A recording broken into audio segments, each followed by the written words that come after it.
Oi, gente. Então, nós estamos aqui para a nossa segunda aula, né, sobre hipermeabilização, falando um pouquinho aí da norma 9575. Eu vou trazer outro vídeo depois falando na norma 9574, que é falando também de hipermeabilização, mas aí já é a parte de execução, tá bom? Aqui nós estaremos hoje na segunda aula, teremos mais uma aula, que é a terceira aula. Essa terceira aula ela é a última aula, e aí nós vamos para resoluções de questões. Eu vou tentar trazer o máximo de resoluções de questões sobre hipermeabilização da banca CESP, tá? Tanto de certo e errado, quanto de alternativas. Então, vamos aqui iniciar nossa aula hoje, falando um pouquinho aí de permeabilização da norma 9575, tá? Na aula passada, nós estudamos um pouquinho sobre o escopo, né, que nós falamos, referência normativa, que foi lá, está se referindo à norma 9574, e alguns termos e definições que nós também vimos na aula passada. Hoje nós iremos estudar um pouquinho do item 4, né, classificação, tipos de impermeabilização, cimentícios, asfálticos, poliméricos, serviços auxiliares e serviços complementares, tá bom? Aqui é um M, tá, gente? Impermeabilização. É, vamos aqui prosseguir, tá?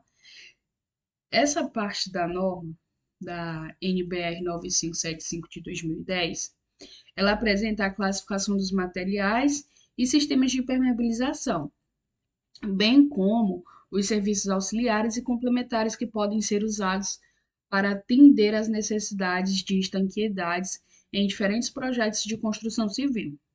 Eu vou resumir cada item para facilitar a compreensão, tá bom?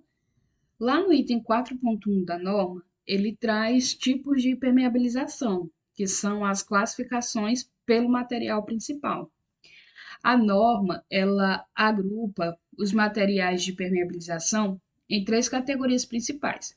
É as cimentícios, que é essa que nós estamos vendo, tem os materiais asfálticos e os materiais poliméricos. Nos cimentícios, eles são a base de cimento, né, com argamassa e concretos modificados. Por exemplo, a gente tem a argamassa com aditivo permeabilizante, tem também a argamassa modificada com polímero, tem o cimento modificado com polímero e tem a argamassa polimérica. Esses dois itens aqui, ó, a gente tem tanto a argamassa quanto o cimento modificado com polímero, tá? Essa argamassa polimérica é a argamassa misturada com polímeros para melhorar a flexibilidade e o desempenho. Mais adiante, a gente tem também os materiais asfálticos, né? Eles são a base de asfalto, amplamente usados por sua durabilidade e versatilidade. Esses materiais, eles podem ter como, por exemplo, membranas de asfalto modificado, como elastoméricas, manta asfáltica, emulsões asfálticas. A norma ela traz esses itens aqui. Por exemplo, aqui no anterior que nós vimos, a norma de materiais cimentícios, ele cita esses quatro itens. Está lá na norma os quatro itens. Em materiais asfálticos, está lá na norma esses cinco itens. Já em materiais poliméricos, a norma ela traz 15 tipos, 15 exemplos de materiais poliméricos que podem ser usados. E o que são esses materiais poliméricos? Os materiais poliméricos, eles são com base em polímeros, conhecidos por sua flexibilidade e resistência química. Por exemplo, a gente vai ter a membrana acrílica para impermeabilização, membrana de poliureia, a manta de policloreto de vinila e a membrana epoxídica.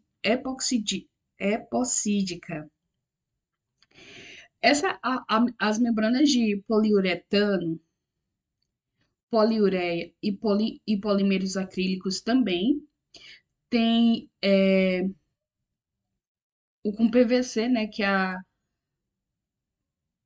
o policloreto de vinila, que é esse daqui, ó, PVC, que é o famoso PVC. E o PED, né, que é o polietileno de alta densidade, que é esse aqui, ó, PED. Também tem lá na norma. A norma ela traz 15, tá? 15 tipos de materiais poliméricos.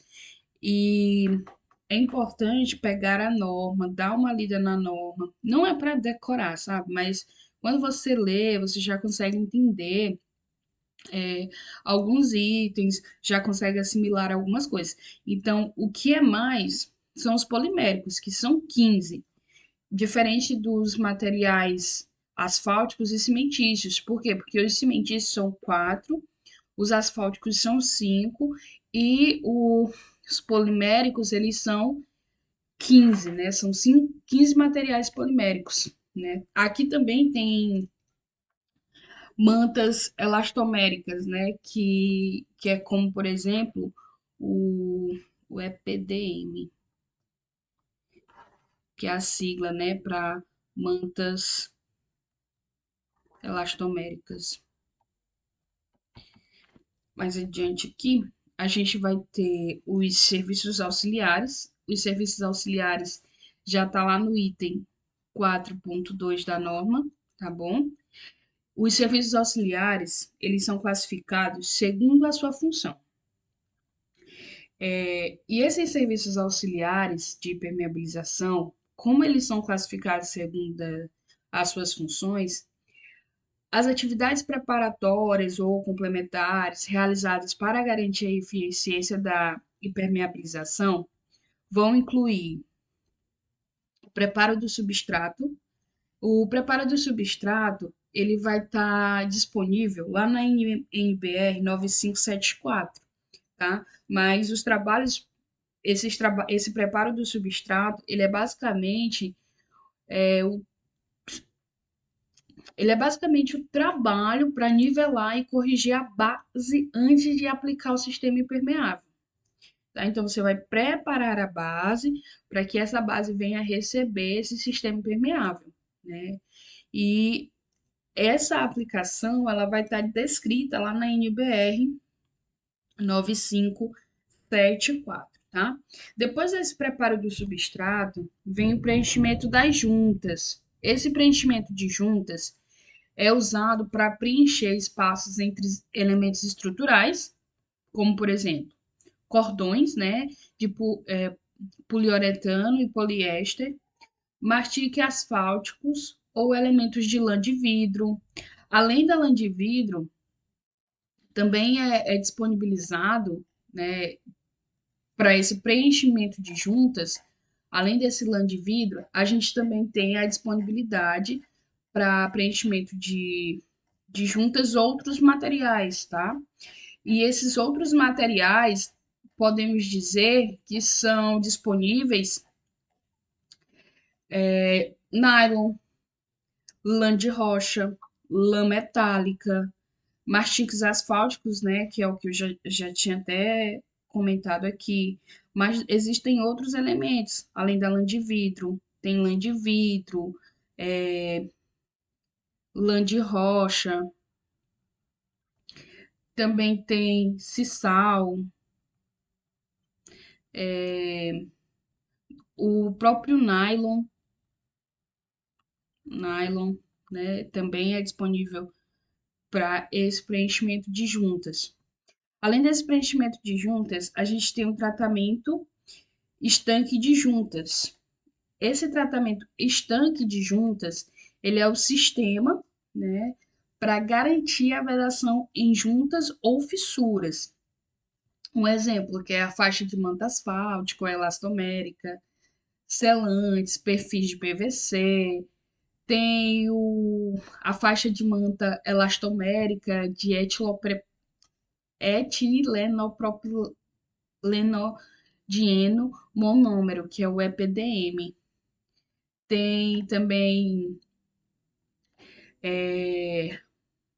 elastoméricos de polissubtileno, que é o IR também. Tem perfis de policloropreno.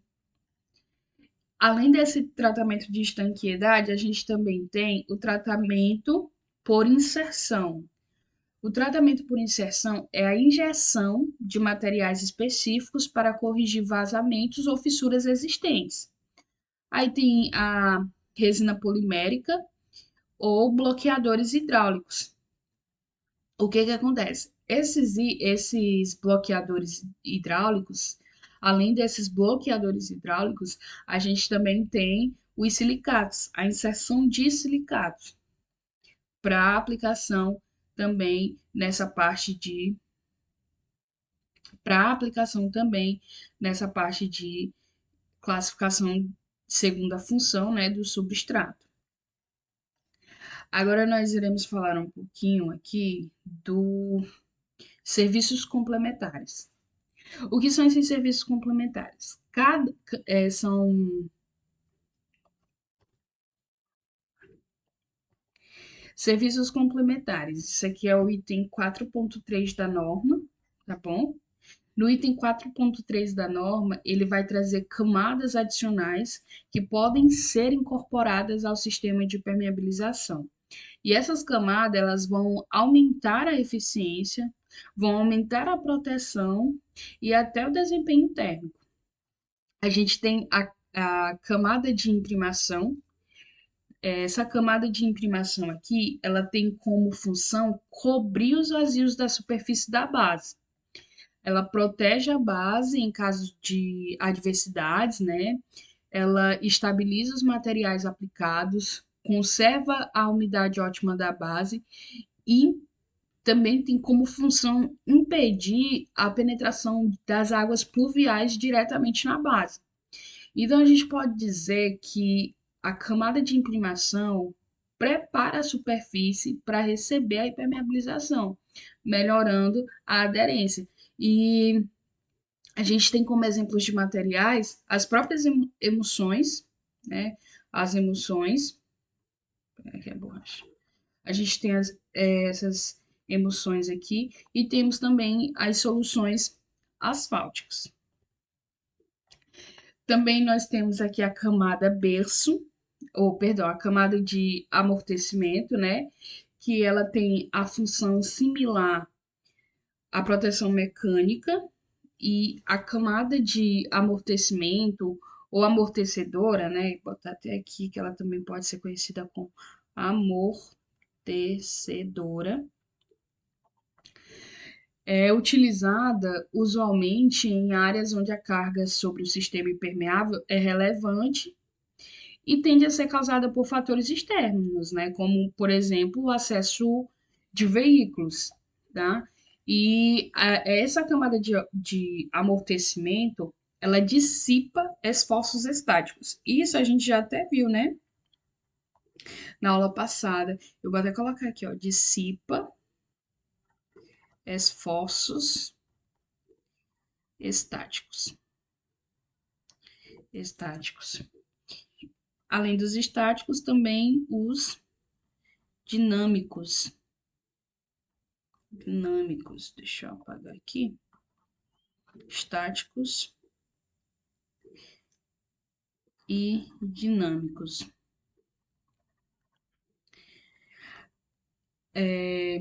E essa camada de amortecimento, ela protege justamente porque talvez esses impactos, né, esses esforços, eles possam danificar a permeabilização. O exemplo de material que pode ser usado na camada de amortecimento, a gente tem areia, tem o cimento, tem os geotextiles, tá bom? Aí nós temos também a camada separadora. O que é a camada separadora? Ela vai impedir a aderência de outros materiais à camada impermeável. Materiais estes, né, que podem prejudicar a eficiência do sistema. Um exemplo é a manta asfáltica. A camada separadora ela vai impedir que a proteção mecânica seja aderida à manta, permitindo que os esforços dissipados na proteção não sejam transferidos para a manta. Então, basicamente, a gente tem uma cama aqui, né? Vou colocar aqui, vou tentar desenhar aqui para vocês, ó. Aí, então, aqui a gente tem uma camada, aqui a gente tem outra camada, e a camada separadora, ela é basicamente essa. Camada separadora. Ela vai impedir, né, que a proteção mecânica, que é essa daqui, ó, é a proteção mecânica, que a proteção, ela vai impedir, né, que essa proteção mecânica seja aderida com a manta. Por isso que ela separa. E aí ela dissipa os esforços na proteção, ou seja, ela evita a aderência entre camadas que precisem se movimentar de forma independente. Então, aqui nós temos uma camada, aqui nós temos outra camada, e aí nós temos a camada separadora. Ela vai servir justamente para evitar essa aderência entre as camadas, né? Como essa camada aqui ela tem que se movimentar de forma independente, porque se eu não tivesse aqui a camada separadora, então basicamente eu teria o material aqui, o material 2 aqui, e esse material ele não ia se movimentar de forma independente, né? Porque ele estaria aqui nivelado com a segunda camada, tá bom? Então, é para isso que essa camada separadora serve, para evitar a aderência entre as camadas que precisam se movimentar de forma independente. Um exemplo desse material que é utilizado, né, é o filme de polietileno, papel craft também é utilizado na camada separadora. A gente tem aqui a camada de berço, né? Essa camada é utilizada em sistemas específicos e protege a impermeabilização de irregularidades e agressões provenientes do substrato. Um exemplo desse sistema específico é a membrana sintética de PVC. Além de proteger a impermeabilização de irregularidades, a camada de berço ela vai estabilizar a base. Então, pode até colocar aqui ó, a camada de berço estabiliza a base, certo? Então, ela vai estabilizar a base para a aplicação da impermeabilização. E é utilizado geotestes, mantas asfálticas. Em todos esses exemplos aqui, todos esses materiais, tudo isso tá lá na NBR 9575, tá? Se você for lá na norma, você lê a norma, você vai ver todos esses itens lá na norma, tá? A gente tem a camada drenante, o próprio nome já diz, né? Que é uma camada fundamental em áreas onde há a presença de solo, como floreiras e arrimos. Essa camada drenante, ela vai auxiliar na condução da água para os pontos de captação. Ou seja, ela vai facilitar o escoamento de água para evitar o acúmulo, né, que possa causar infiltrações. Geocompostos, geotextos são exemplos de materiais que podem ser utilizados nessa camada drenante. Aí nós temos a camada de proteção mecânica. A gente já viu esse conceito aqui na aula passada. A camada de proteção mecânica, ela tem a função de absorver e dissipar os esforços estáticos ou dinâmicos atuantes sobre a camada impermeável e protege o sistema impermeável contra os impactos e perfurações. Lembra que a camada de proteção mecânica e a camada de amortecimento, elas são diferentes, tá? Elas são diferentes entre si. A gente já viu o conceito disso na aula passada, então voltem lá na aula passada que vocês vão conseguir ver. Além disso, nós temos também a camada de proteção térmica. Ela vai servir para minimizar as variações térmicas que podem comprometer a impermeabilização. Um exemplo disso é o concreto celular e a lã de rocha, tá? Que pode ser utilizada para essa camada de proteção térmica. Mas é só esses dois itens? Não. Aqui na camada de proteção térmica tem, além do concreto celular e a lã de rocha, a gente também pode utilizar a lã de vidro, mineral expandido, mineral expandido. Também tem o próprio solo que a gente pode utilizar. Tem poliuretano, polietileno. Nessa camada aqui de proteção mecânica, a gente também pode utilizar na camada de proteção mecânica argamassa, o concreto, pode utilizar geotextil, pode utilizar o metal, pode utilizar o próprio solo também, agregado, tá? Na camada separadora, pode utilizar o papel, né, craft aplicado sobre a camada geotextil, pode utilizar esse filme de polietileno e pode utilizar o papel craft. Na camada drenante, pode ser usado esse geotextis, né, geotextil, o gel composto e também pode utilizar o polipropileno. Tá? Todas as informações aqui, gente, elas estão lá na norma. Se vocês forem lá na norma, vocês conseguem identificar essas informações, tá bom? Diante disso, o que a gente pode resumir, né? Aqui, deixa eu ver. Pronto. Resumindo aqui a nossa aula de hoje. Essa norma ela vai oferecer uma classificação detalhada para escolher o material correto, de acordo com o tipo de projeto.